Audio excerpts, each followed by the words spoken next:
Welcome to r/slash F-youkaren, where a Karen tries to figure out how to permanently get rid of her 5-year-old stepdaughter.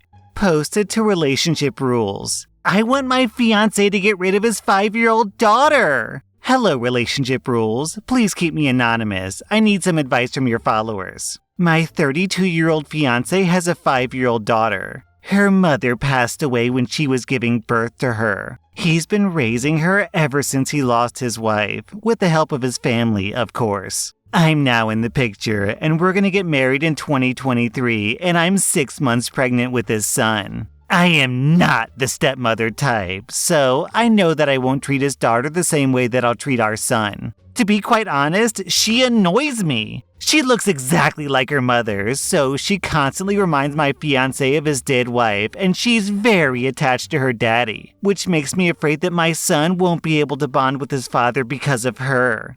Basically, I want to tell my fiancé to get rid of her. She can live with her grandparents, or we can find her a nice couple that wants to adopt a child. I don't know how to approach the situation, but I need to find a way to convince my fiancé to get rid of her. I'm not a bad person. I'm just trying to look out for my son and make sure that he'll get all of his father's attention that he deserves.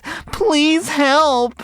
This next post, I think I might have read it somewhere in my thousands of r/slash videos, but it's so good. It's such a legendary post that I'm going to read it anyways just because everyone deserves to hear it. Dear every cashier in America, the proper response to thank you is you're welcome, not no problem. And you're supposed to thank me. Then someone replies, actually, the you're welcome / no problem issue is simply a linguistics misunderstanding. Older people tend to say you're welcome. Younger people tend to say no problem. This is because, for older people, the act of helping or assisting someone is seen as a task that's not expected of them, but is them doing extra. So it's saying, I accept your thanks because I know that I deserve it. No problem, however, is used because younger people feel not only that helping or assisting someone is a given and expected, but also that it should be stressed that your need for help was no burden to them, even if it was. Basically, older people think that help is a gift that you give, and younger people think help is an expectation required of them.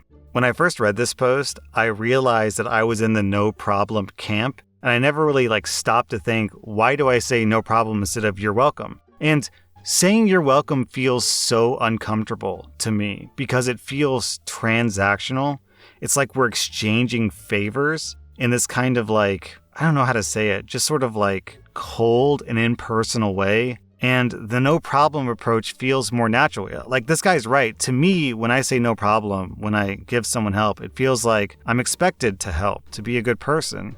And I want to let them know that, hey, it's not a big deal. I'm just doing what I'm supposed to be doing. It's no problem. So I'm curious if other people, especially younger people, if you are just doing some random thing and you help someone out and they say, thank you. If you say you're welcome, does that give you a little bit of ugh, that doesn't feel good? I would much, much rather say no problem because it makes me feel it's not a big deal. I'm just being a nice guy. But if I say you're welcome, it makes me feel kind of entitled, I guess. I'm owed the thank you, but I'm not owed the thank you. I don't know. Do other people feel this way? Do you say no problem?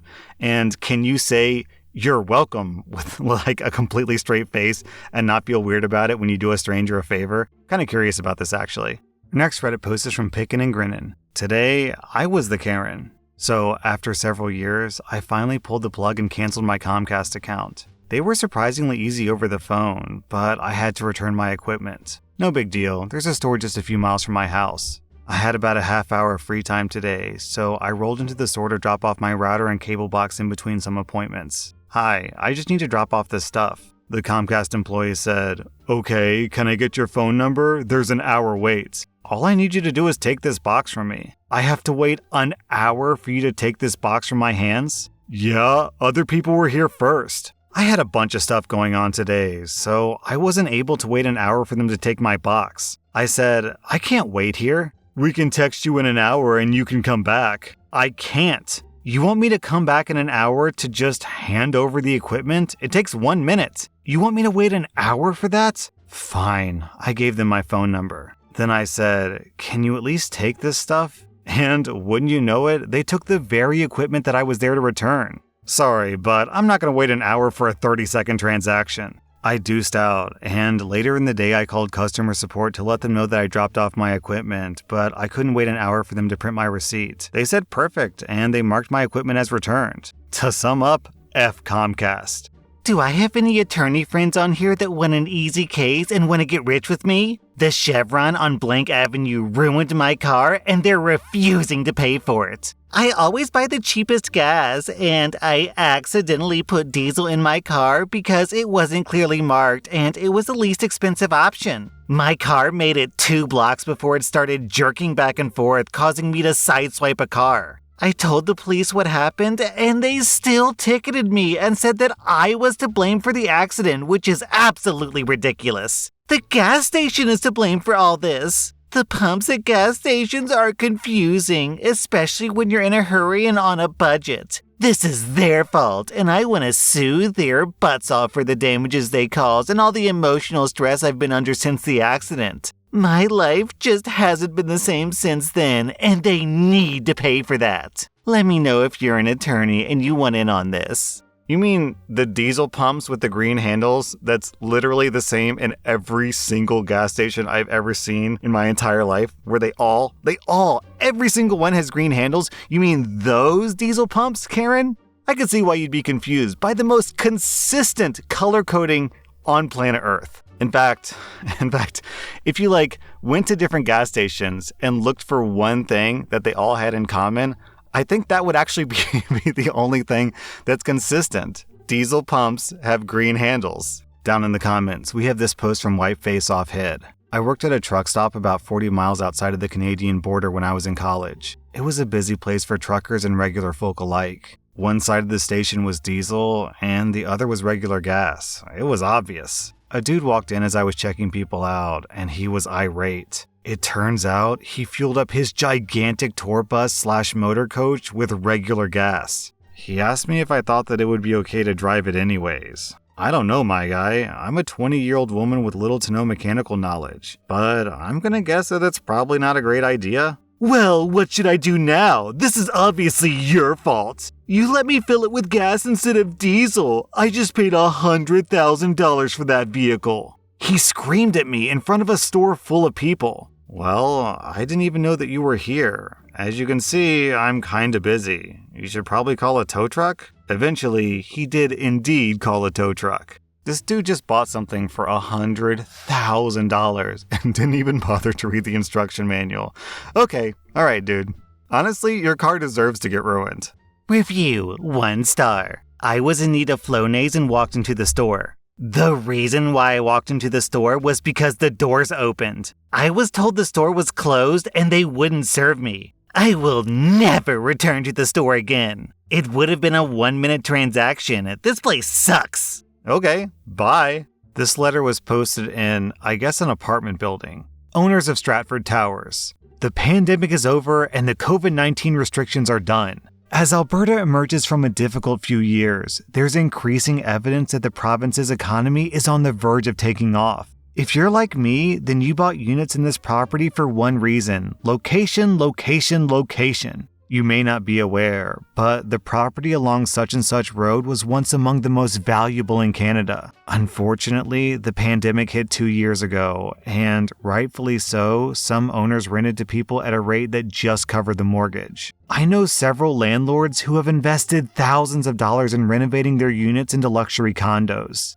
The problem is that we have a few irresponsible owners who failed to vet, do the necessary checks, and have allowed so-called undesirables to rent in this complex. As you may know, when undesirables are allowed into the complex, they attract other undesirables. And before you know it, this once desirable condo location is infested with low-level renters and crime. Basically, the once valuable Stratford Towers has lost its luster. To restore Stratford Towers to being a desirable and valuable property, I challenge all owners to review and re-interview your tenants. If you're like me, then you would like to see the value of this property increase to the equivalent of downtown Vancouver or Toronto, which it can do. Stratford Towers has an unbelievable potential to skyrocket. In order to rid Stratford Towers of the criminal element and undesirables, I advise all owners to increase the rent and take advantage of the decent downtown workers who want to live here. After consulting with several owners, we're going to increase the rent of our condos by $500 a month. Stratford rent should be $1,300 to $1,700 for a one-bedroom unit, or $1,800 to $2,500 for a two-bedroom unit. I truly believe that we can increase the value of our units by 50% and eliminate a lot of our problems this year alone if we follow these simple rules. Sincerely, a proud owner who is tired of the irresponsible owners. Honestly, the person who wrote this letter makes a good point. Won't somebody please think of the landlords? If the landlords aren't able to turn a profit off of poor working people, then they might have to go get a job. So I went to Google and I typed in Stratford Tower, Alberta. And let's just say this place is not a luxury apartment building. Also, the apartments have a 1.2 out of 5-star rating on Google reviews. What do these comments say? The owners of the units are a bunch of undesirable low-level owners trying to turn Calgary into Vancouver and Toronto on some 60-year-old dumpy building. Review 1 star, owned and operated by actual trash people. Steer clear if at all possible. Posted to Facebook. I've about had it with society. I'm a highly educated and successful woman. I'm tall, very beautiful, and I'm wealthy because of the good decisions I made in life. I resent going to restaurants and having to speak to waitresses, or going to gas stations where a dirty 50-year-old man making $8 an hour wants to talk about the weather. Let's face it, there are two worlds. My world, where everything works and makes sense, and your world, where you don't shower and you blankly stare into space thinking about candy and fireworks. There needs to be special stores and restaurants for the intellectually gifted like myself, so I don't have to go home smelling like cigarettes and malt liquor, shaking my head. The ironic thing is that if she was really as wealthy as she said she is, then she could have a driver fill up her gas tank for her, and she could have private chefs make her meals every day so she doesn't have to wait in a restaurant. But I guess she's really not as successful as she thinks she is. Posted to Facebook. Sorry, I just had to vent. I got woken up to a fire truck running idle across my street, followed by 2 large utility trucks with flashing lights and a large vacuum truck at about 3 a.m. I couldn't really see well with the rain, but the vacuum truck was making such loud and awful sounds, as were the 2 utility truck engines. I have no idea what it was doing there, cleaning out a gutter? Someone's house flooded? But I live on a hill. I'm so disgruntled from the noise and the lack of sleep right now. Man, imagine being inconvenienced by someone else's house flooding and then complaining about it online. Posted to Facebook. I will not hesitate to call the police if someone with piercings or tattoos tries to speak to me. I don't care if you're poor and need money. I don't care if you're religious. I don't care if you have children. There is no way that you can be conservative and have a piercing. It's impossible. I'm keeping my children away from you, and that's just my opinion. To me, piercings are one of the lowest signs of attention seeking. That and tattoos. What makes someone want to mutilate their body for aesthetics is beyond me. People need to love themselves. I would never date someone who would do that. Definitely insecure. Not only that, but good luck getting a job. Love yourself. Ironic, because I would have thought the lowest form of opinion seeking was posting an angry rant on Facebook about how other people look. Review 1 star. They kicked us out of the restaurant before we even ate. We arrived at 8:20 and it took us forever to get our food. Not to mention the service was very rude. The waiter told us to never come back. Reply from the owner. I feel that you omitted some parts of this story, so I'll clarify. We explained our last seating/last call policy, and we explained our closing time. Your party had been here multiple times before. You always overorder meats, and we end up trashing everything. Even after last call, you kept ordering more meats, as you always do.